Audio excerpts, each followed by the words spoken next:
जब बॉलीवुड की बड़ी बड़ी फिल्में फ्लॉप हो रही थी तब एक आउटसाइडर कंपनी क्वाइटली करोड़ों कमा रही थी। 2024 की स्त्री 2 ने लगभग 875 करोड़ से लेकर 885 करोड़ का वर्ल्ड वाइड कलेक्शन किया और उस साल की हाईएस्ट ग्रॉसिंग हिंदी फिल्म बनी। उसी साल मुंजिया ने लगभग 30 करोड़ के बजट में 132 करोड़ का कलेक्शन किया और छावा ने 700 करोड़ वर्ल्ड वाइड कमाए। जहां बॉलीवुड के बड़े बड़े प्रोडक्शन हाउसेस फ्लॉप हो रहे थे, वही एक आउटसाइडर अपने दम पे अकेले 2024 में 1300 करोड़ से ज्यादा की कलेक्शन कैसे करता है। कहा यह भी जाने लगा कि मैडॉक फिल्म्स उन एक्टर्स को कास्ट करता है जो बॉलीवुड लॉबी में बैन है।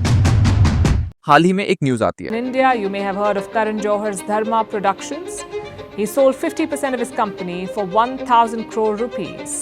क्योंकि बॉलीवुड अभी भी वही गलती कर रहा था जैसे big star plus big budget and movie superhit, पर ये फॉर्मूला अब काम नहीं कर रहा था क्योंकि साउथ की कुछ मूवीज ने इंडियन सिनेमा को एक अलग डायरेक्शन दिया जिससे इंडस्ट्री एक टाइटैनिक बन चुकी थी और मैडॉक उस डूबते जहाज के बीच लाइफ बोट की तरह उभर रहा था।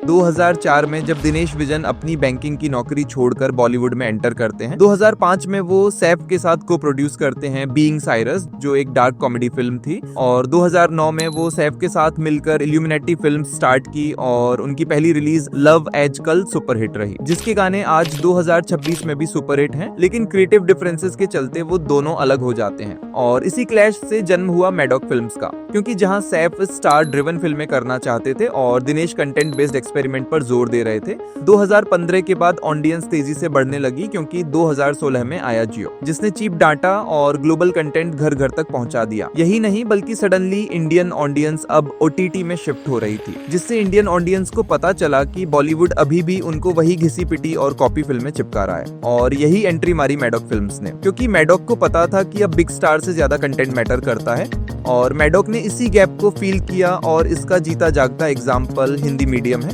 जिसका बजट था 14 करोड़, एक्टर थे इरफान खान, थीम थी educational obsession, result world wide gross 322 crore रुपए।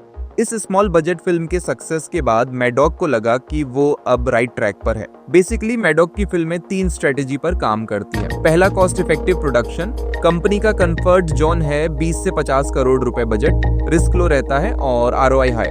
अगर मूवी फ्लॉप हो भी जाए तो सैटेलाइट और डिजिटल राइट से कॉस्ट आसानी से कवर हो जाती है। एग्जाम्पल लव आजकल फ्लॉप हुई लेकिन लॉसेस मैनेजेबल रहे। वहीं बॉलीवुड की thugs of Hindustan budget 250 crore और कलेक्शन 152 करोड़। आदि पुरुष जिसका बजट 600 करोड़ समथिंग और अकेले प्रभास की फीस 150 करोड़ थी, और मैडॉक पूरी फिल्म उसी पैसे में बना देता है जितनी फीस एक एक्टर ले रहा है। यही नहीं बल्कि अक्षय की कठपुतली भी सेम कॉन्सेप्ट को फॉलो करती है, जहाँ अकेले अक्षय ने 120 करोड़ रुपए चार्ज किए थे। मैडॉक की दूसरी स्ट्रेटेजी है कंटेंट फर्स्ट स्ट्रेटेजी। मैडॉक का फोकस बड़े एक्टर्स पर नहीं बल्कि स्ट्रॉन्ग स्क्रिप्ट और न्यू प्रोजेक्ट्स पर रहा।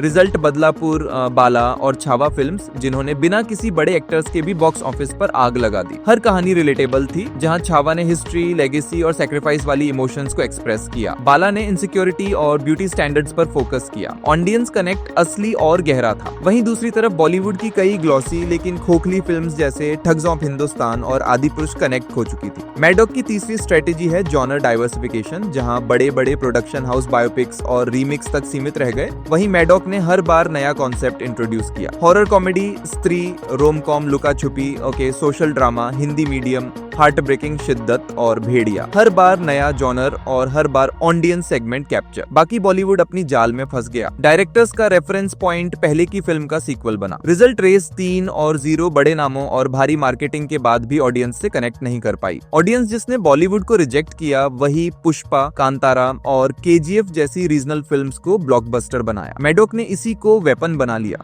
Folklore plus relatability. स्त्री इंस्पायर्ड थी कर्नाटक के अर्बन लीजेंड नालेबाज से और भेड़िया इंस्पायर्ड थी अरुणाचल प्रदेश की यापुम शेप शिफ्टिंग वुल्फ से। लोकल स्टोरीज को मैडॉक ने नेशनल पॉप कल्चर बना दिया। 2024 और 2025 मैडॉक के लिए गोल्डन साबित हुआ। मुंजिया और तेरी बातों में ऐसा उलझा जिया ने मैन्युफैक्चर्ड हाइप से ज्यादा की कमाई की। स्त्री 2 और छावा ने वर्ल्ड वाइड 700 करोड़ से भी ज्यादा की कमाई की और साल की हाईएस्ट ग्रॉसिंग फिल्म्स में ऐड हुई।